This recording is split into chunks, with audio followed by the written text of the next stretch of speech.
Well, thank you so much, Grace. That does help. I'm going to make you the spotlight video. We're going to go straight to, yeah, you're going to be our spotlight. So remember, I told you it'll be a big picture of you, but we're still here. You can see us in little tiles. Okay. And I'm going to mute myself so that it is all yours. Thank you so much for being here, Grace. We celebrate with you. Okay, thank you. Well, hi, my name is Grace. I like to write. First of all, I'd like to thank you, Malika, for arranging this reading. I'm going to open with a chant. Normally, the chant calls for audience participation. But since this is a Zoom meeting, I will do things a bit differently. Here goes. Fear God, respect yourself, and live for others. Thank you. I'm so glad you could join me today and help me celebrate the release of my latest poetry volume, Family Reunion. I'll recite some poems from the collection and then end with a tribute of one of the most beloved Harlem Renaissance poets of the 20th century. When I was little, all I had of my paternal grandmother was her photo album and scrapbook. I used to wish that I could close my eyes and that when I opened them, she'd be standing in front of me. After perusing Grandma Cloris's scrapbook, why didn't you leave me your yellowest dress, your blackest comb, your naughtiest wool scarf? These musty Christmas cards are all that's left of you. I want you to sit at my dinner table, lean over and whisper my name. Please speak in prayer. Please rustle these drapes in my living room. Did you curl up in wicker settees, in sunrooms, or settle into armchairs in parlors? If you could return to flesh and bones, where would you go? Tell me the names of Raleigh streets you wandered in 1934. Show me how to roller skate on dirt roads. I can't decipher these bits of handwriting that stop and restart. How do I resurrect you? What I know is your hair bloomed, glossy black. I want to grasp like dandelions those waves in your hair. Sew them in my apron pockets. I wish you would take my hand.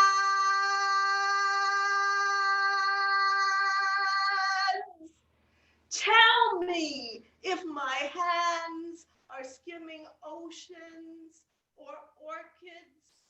Show me how to play my hands like an overture to a ballet. I came across this neat little poem that Grandma Cloris wrote. And I absolutely love that it took me back to a different era in time. And so I tweaked it. And here's what it's like now. Cloris's love note to Warren, 1934.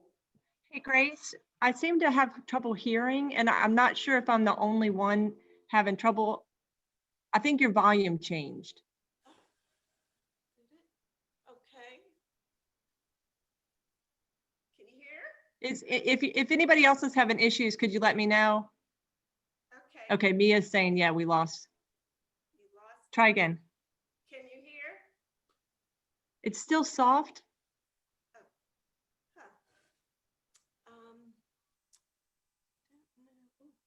Is anybody else having issues hearing? Okay, Teresa, you are too. Yeah, I am as well.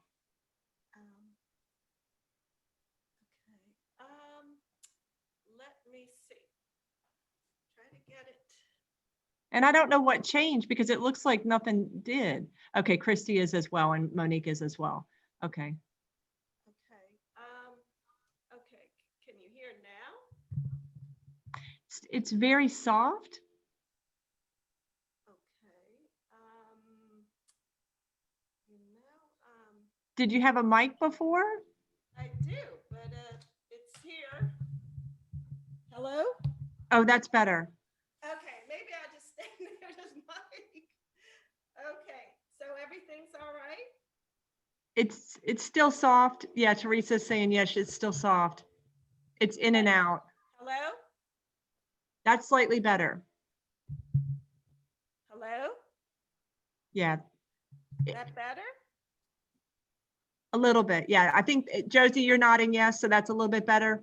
Because I don't want to miss a word. I'm so sorry, Grace, but I just don't want to miss a word. And can I tell you, I'm so impressed that all of that, not only are they lovely, powerful poems, and you resurrected her in front of us, you have it all memorized. It's beautiful. And, it's beautiful. So I don't want to miss a word.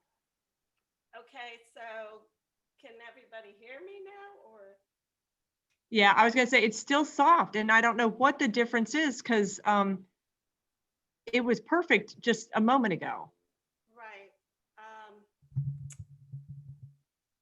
Malika, I know when you log in on Zoom, there's a way you can test audio and you can crank up your own mic. Would that work if she went out and came back in? I'm not certain. The thing that confuses me, Karen, it was perfect just a moment ago. Yeah, it was good when I got, oh, maybe it's me. It was good when I first came in and then it went back. I don't think it's you, honey. Go away. Is the mic actually plugged into the computer? Oh, yeah. My husband did everything for me. And was that plugged in the whole time? Because sometimes if you plug in a mic, it won't register it. So if you go to the far left where it says select a microphone down at the bottom, that might be the issue there. At the bottom.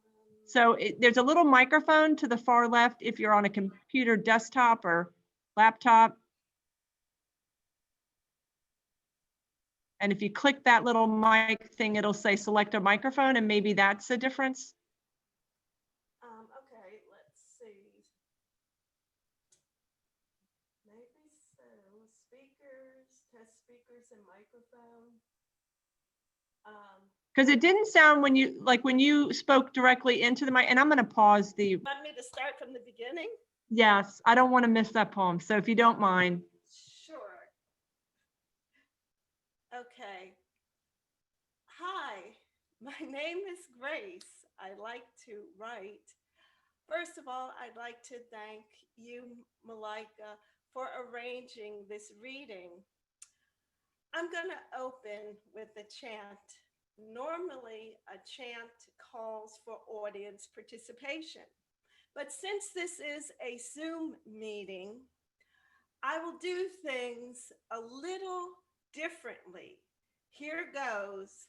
Fear God, respect yourself, and live for others. Thank you. I am so glad that you could join me and help me to celebrate the release of my latest poetry volume, Family Reunion. I'll recite some poems from the collection and then end with a tribute to one of the most beloved Harlem Renaissance poets of the 20th century. When I was little, all I had of my paternal grandmother was her photo album and scrapbook. I used to close my eyes and wish that when I opened them, she'd be there standing in front of me after perusing Grandma Cloris's scrapbook. Why didn't you leave me your yellowest dress, your blackest comb, your naughtiest wool scarf? These musty Christmas cards are all that's left of me. Tens of thousands are furloughed. Southwest is now asking its unions. I want you to sit at my dinner table, lean over and whisper my name. Please speak in prayer. Please rustle these drapes in my living room. Did you curl up in wicker settees, in sunrooms, or settle into armchairs in parlors? If you could return to flesh and bones, where would you go? Tell me the names of Raleigh streets you wandered in 1934. Show me how to roller skate on dirt roads. I can't decipher these bits of handwriting that stop and restart. How do I resurrect you? What I know is your hair bloomed, glossy black. I want to grasp like dandelions those waves in your hair. Sew them in my apron pockets. I wish you would take my hands.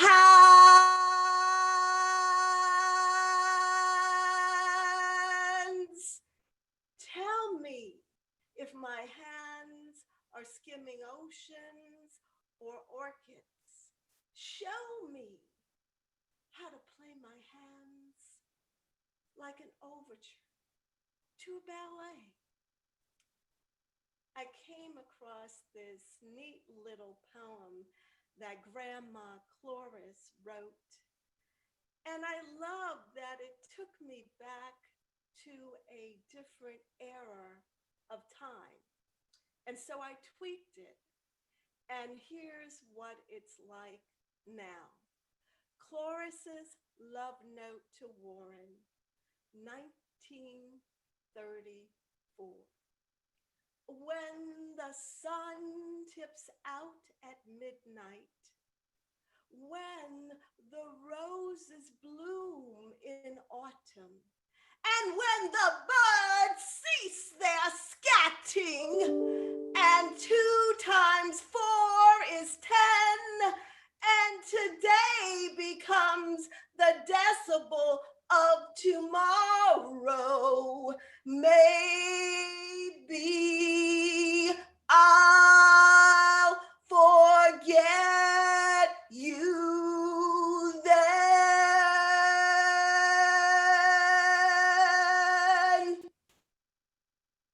While reading Grandma's autograph book, the equivalent of a yearbook, I soon realized that Grandpa, writing to her, had a better rap than Barry White's. Here's my attempt to write like Grandpa. Oh, Bod for Cloris, Warren's love note to Cloris, late autumn, 1935. What if we startle awake, roused by the cool touch of each other's toes? What if the damp air exposes our veins like ribs of an umbrella turned inside out? Who will rescue us when we hear shrubs lash our back porch window, when raves crowd our backyard, when shrouded women clamp their clammy hands on our shoulders as we lie sick in our bed, when clouds pollute sky, who will rush out to tamp down the wind? I will slash wind in two with the axe I use to chop our wood.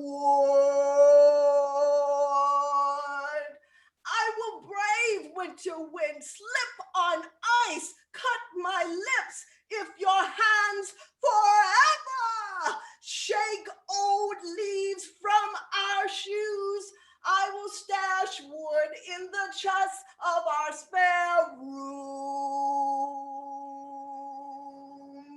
I will never let hearth fire die out. Wish your hands warm on frost-flecked nights. If I could, I would bare knuckle the wind, beat the breath out of it. You know, it's really funny. You don't miss people until they're gone. It took my great Aunt Rudy's passing in 2007 for me to really appreciate her. Great Aunt Rudy. Could it be your rant was not meant for me, but for shadows tugging at your sleeves? Patty rollers you might have dreamed, your mind consumed by the vision of you as negress, petticoated, shifted, and jacketed during slavery. I always believed your words could overturn injustice like a mother, right-sided and upside down child. The smile you wore most days was crooked as a broken hook and eye door latch. But I sought you out anyway, implored your hands to tell secrets of your girlhood in South Carolina. Did you seek shelter in Brooks near your childhood home? Could Brooks offset the flickers of white hands dismissing you when you entered Five and Dimes? After you departed my home, I kept your wash basin, perhaps to begin an illusion of our past, a way to untap our trickly connection until it teemed, fertile as a rainforest. I wanted to consult you like an older sister, wrap my arms around you as though you were a live oak, infuse your sap into my veins. At times, your glare uprooted my heart, turned its soil to soup, but then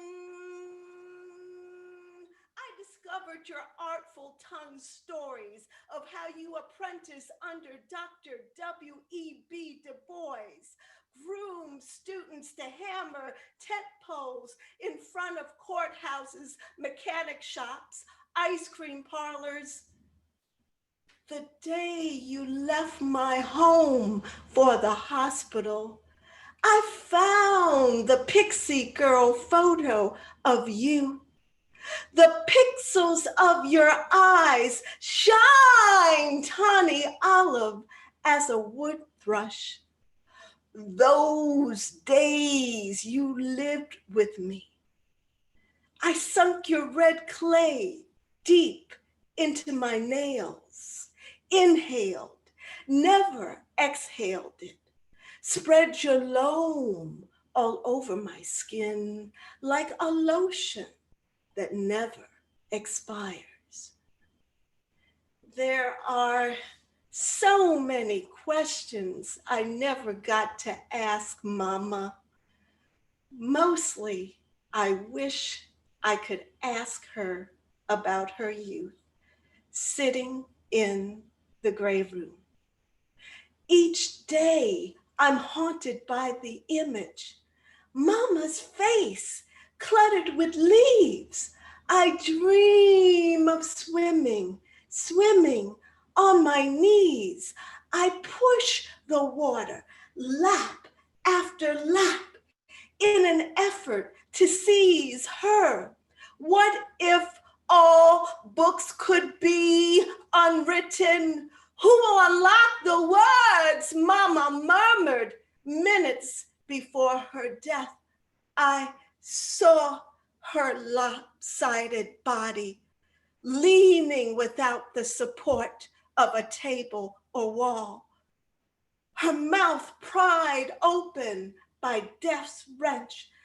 A trickle of blood edged her sleeping cap. Mama, when I stared at you dead, I knew you belonged to another era, trimmed with ivory lace, tulle gowns, and satin gloves. I knew you were a mimosa among pines. I would have loved diving into the pool of your hats. I wish I could go to you. But I know the mark is not on me yet.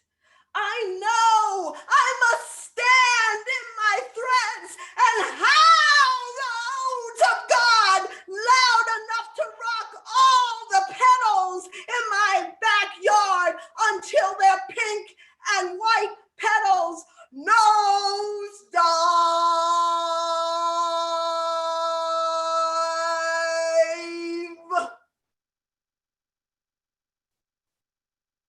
I started writing a poem about my maternal grandmother in a hotel room in Asheville. I was sitting at the edge of the bed, reading a volume of poetry by James Applewhite, when I heard this tiny voice say, "Write me into your book." I knew it was grandmother's Us Too. Solid, but never stout. In 1932, John was a fine cottonwood of a man. It didn't matter I was 10 years his junior. Dozens of women ogled him while we courted, after we married, even after we turned out a carload of children. He drove an hour or two after midnight, rekindled dwindling breaths of patients in their homes, risked white masked motorists ramming his car on 2-lane roads. I granted him asylum in his rose garden, where his sweat trickled onto petals as he pruned thorns on Saturdays. Whenever a thorn scratched his face, I applied the balm of warm water and lemon juice for the sting. We parried and parleyed in bridge games, decoded each other's glances and nods into bounties of aces and kings. We ruled among friends, me garmented in taffeta and tulle, my honey tucked in baby blue, double-breasted tailcoat jacket, satin-trimmed pants. Us two, sipping champagne. At his office, my fingers blitz typewriter keys, words sieged white space. Nimble, My hands rested phone receiver from cradle, deflected crank calls like the one when a blustery baritone blathered, "Your mongrel man ought to grubble for movie tickets." My voice stormed this broadcast: "John never has and never will sit in the balcony, not even for Casablanca." I'd like to end now by reciting a poem by one of my all-time favorite poets, Langston Hughes. Hughes wrote this ingenious poem when he was only 18 years old. I know rivers ancient as the world and older than the flow of human blood in human veins. My soul has grown deep like the rivers. I bathed in the Euphrates when dawns were young. I built my hut near the Congo and it lulled me to sleep. I looked upon the Nile and raised the pyramids above it. I heard the singing of the Mississippi when Abe Lincoln went down to New Orleans, and I've seen its muddy bosom turn all golden in the sunset. I know rivers, ancient, dusky rivers. My soul has grown deep like the rivers.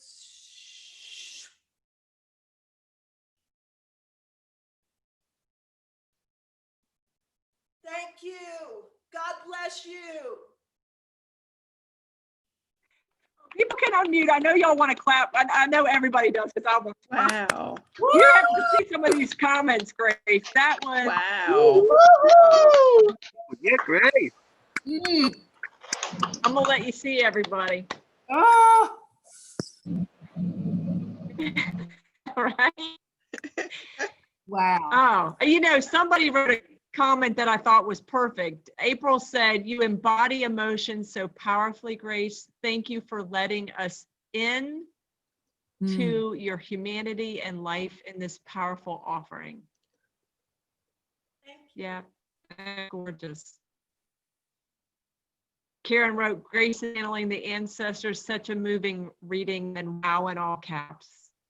Thank you so very much. I know questions or comments. I saw a lot going on in the chat section. Feel free to unmute yourself and just jump in. He just wrote, "Yes, Grace." Yes. You know, for me, I have to say, you know, not only were the poems so incredibly powerful and the words and the images that you used to evoke these people brought them into the room. I mean, it really is like, I think channeling is a very good word for them. And I wanted to ask a little bit about your process. Because you said you were sitting on the edge of a bed and you heard somebody. And I thought, yes, that's what it feels like. It feels like you're in communication and bringing these to life. So I was going to ask about your process. Is that how you experience it? Well, yeah, it was just that I felt it was as if my grandmother was in that room with me. And I was like, well, this is going to be a challenge because my grandmother was one long, tough lady.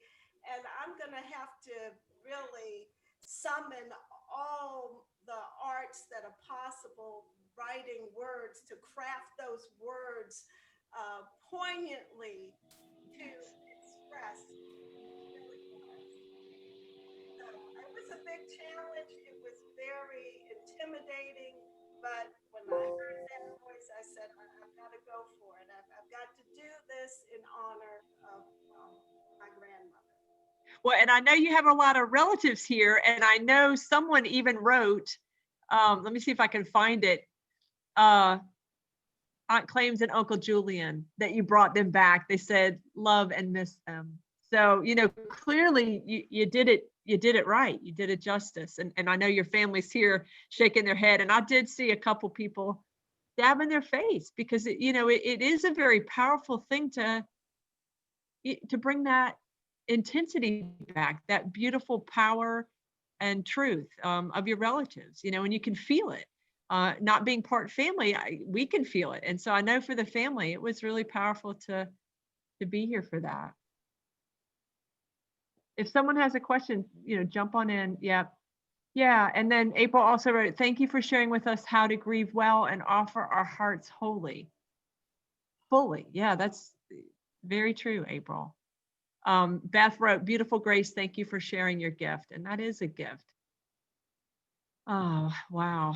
And you have a lot of musicality. So I'm thinking that part of your process, Grace, must be a lot of, reciting out loud and really hearing, and then striving for this powerful musicality, which is impressive. You could almost flow in the words, even if you weren't catching the meaning. There's a flow that you can just ride. And that, so I was wondering again, how do you find that? I just think it's very organic. It's just a matter of having assimilated over years different artists. Like, when I do the thing about the hands, to me that's Barbara Streisand. Because you see her, this funny girl, and she's putting her arms out. So when I do that, that's really a tribute to Barbara Streisand, okay? And so I have assimilated different artists into my mental landscape, and I just bring it out. It's just intrinsically, having been fans of various people, like for instance, for me, it is all about performance, and I have to give credit to those who came before me. So listening to Richard Burton play Mark Antony in Cleopatra, watching Rex Harrison speak in My Fair Lady, watching Cicely Tyson perform in Sounder, internalizing Leslie Uggams as Kizzy in Roots. So it's just a conglomeration of all these individuals, their mannerisms, their tonality, the tone of their voice, it's all in my head. It's all wrapped up in my head. And so their influence, even, and I was telling my husband this yesterday, when I do the thing with the nosedive, it was going back to Goldfinger, the instrumental, the booming sound of the instruments. And that's what I really had in mind. I didn't know when I thought to do that, but after the fact, I said, hey, that kind of sounds like that boom, boom, bum, bum, bum. I just kind of figured, I got that from that movie. And I didn't realize it until after the fact. So that's what I was going to say. It's a very embodied thing, your readings are. And I know we talked briefly before we started that to sit and to not be on a stage is really challenging. You did a great job, because I can tell it's hard to contain such intense energy. And so thank you for being willing to do so on Zoom today. If people have questions, jump in. Also, there's somebody here I'm going to let in. I feel bad that they have missed so much. And then if y'all want to unmute and go ahead and clap again for Grace to really let her know how deeply we appreciated you being here. Thank you, Grace. And congratulations on an excellent book. Yeah. Congratulations, Cousin Grace. Yeah. Congratulations, Grace. It was wonderful. You did awesome, Cousin Grace. Proud of you. Thank you. Yeah, I love the book title, Family Reunion, and we have it here. Teresa just said, I'm so excited to hear these poems as you have polished and perfected them in CAAWC meetings over the years. Isn't that awesome to see, Teresa? You know, when we get to see somebody working on poems and then when they come into that fruition, it's just beautiful. As that must have felt like a very big task, Grace, to listen in. It's absolutely beautiful. I can remember when Grace would bring various poems to our workshop meetings and we would have her read and then give her criticism on them. And you just, the life of the poem, the life of the persona, and the life of all the people in the poems, it was very much present in the workshops with us. And I'm so excited to now know that these voices are gathered in this wonderful collection. And Grace, all of your family members live with you. And they live with all of us who hear you read and recite and talk about them. Thank you for the gift. Thank you. Yeah, very palpable. It's a palpable and something to do with how you embody and how you bring to life that made it feel like we were connected to them too. That was lovely. Well, I know there was something you wanted to read, Grace. Didn't we talk? Oh, yeah. I don't want to miss that. Yeah, I just had a coda. So, I just like to say as a coda to the reading, I deem it important to share a quote from Abraham Lincoln in light of my reading of Hughes's poem referencing Lincoln. We are not enemies, but friends. We must not be enemies. Though passion may have strained, it must not break our bonds of affection. The mystic cords of memory stretching from every battlefield and patriot grave to every living heart and hearthstone all over this broad land will yet swell the chorus of the Union when again touched, as surely they will be, by the best angels of our nature. My reaction to Lincoln's words is to say that we must not descend into the valley of despair, but rather reach for that glimmer of hope wherever it is. Though it may flicker, that glimmer of hope is still there. For an example of what could constitute that glimmer of hope, I look to the tears and rain scene from the movie Blade Runner, in which the rogue character Roy Batty saves the detective character Rick Deckard. So Batty chooses life, even though it is not his life saved, but it is Deckard's life.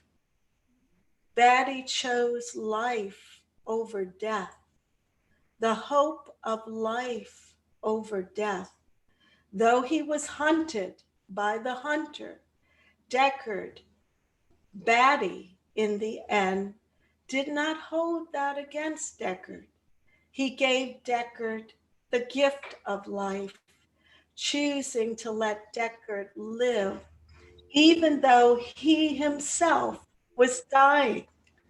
My own personal glimmer of hope came in the form of the blessed Lord and Savior, Jesus Christ, who set me free from my bondage to race, in the sense that I used to feel that I had to live for race every second of my life.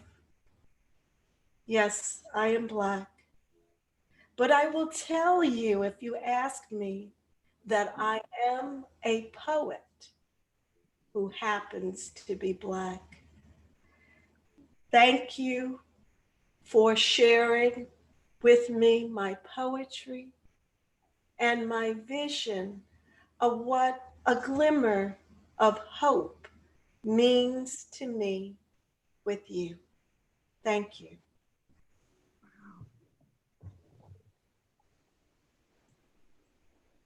What's amazing is I just got the long lineage, like of reaching into the past and reaching into the future, and how in a way we are bridges, you know, at some point, and that your poetry just did that. So thank you for that, Grace. That was a lovely, powerful image. And I think only you could do Blade Runner and Lincoln at the same time. Awesome. And I love that last Blade, you know, with the dove and the rain. That's such a powerful ending with that movie. It's always touched me. So Yes. amazing. Yeah, I was just looking that up today. It's supposed to be the cinematically considered the most powerful moment. Yeah. Most powerful moment. So I watched it not long ago and I still cried at the end. I still did. And I, you know, I've watched it, you know, dozens of times. So there's still something so deeply impactful about it. I did want to say to Mia, she asked, can someone please post in chat how to purchase an autographed copy of the book? And Mia, right now, we don't have an easy way. Grace doesn't have an easy way to do that, but please do buy the book. And we do hope at some point there'll be a chance to celebrate in person. Monique just said, Aunt Clemmy and Uncle Julian are smiling down upon you, beaming with pride. I kind of don't want to say anything after that. I want that just to stay in the air for a moment. yeah, you know, I think I was telling a group of friends the other day that, you know, when my mother died in 2008, and just one after the other, the elders of my family started going. And then I said to myself, well, hey, I've got to do something. I've got to do something to remember them. You know, because when you're really young, you don't appreciate family at all. You know, your older grandparents, they tell you these stories and you're like, yeah, right, whatever. They go in one ear and out the other. And it's not till you get a little bit older, more mature, appreciative of the knowledge and the wisdom of the forebears that you then start to put it together.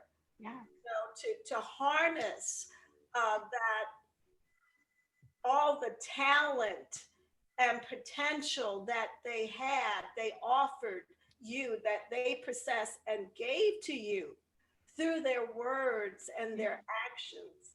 And because of their words and their actions, they will live on for me forever.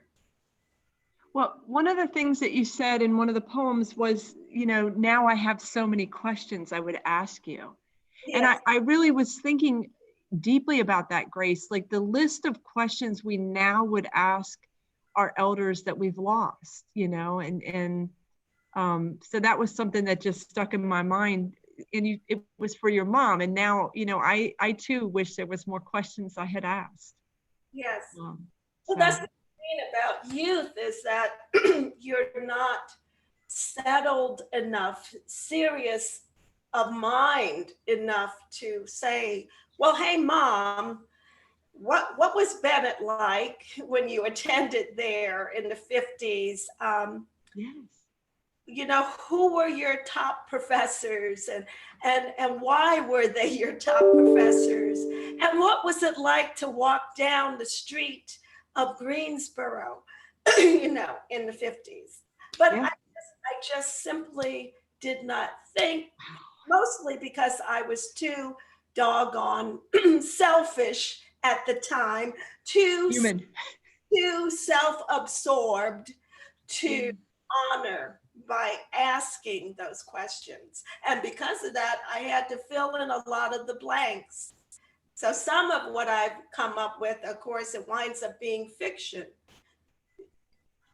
Well, you know, one would argue that that's true of a lot of us, even when we think we're writing the truth. You know, I mean, what is the truth from our vantage point? Well, it's a fictionalized narrative, but I love that. And that was something that, you know, I just thought that if everybody right now thought of a relative that they wish they could ask a question, what would that question be and who would you ask it to? And how do you answer it now that they're gone? Because that's kind of what you're saying, Grace, is, you know, how do we answer some of these questions?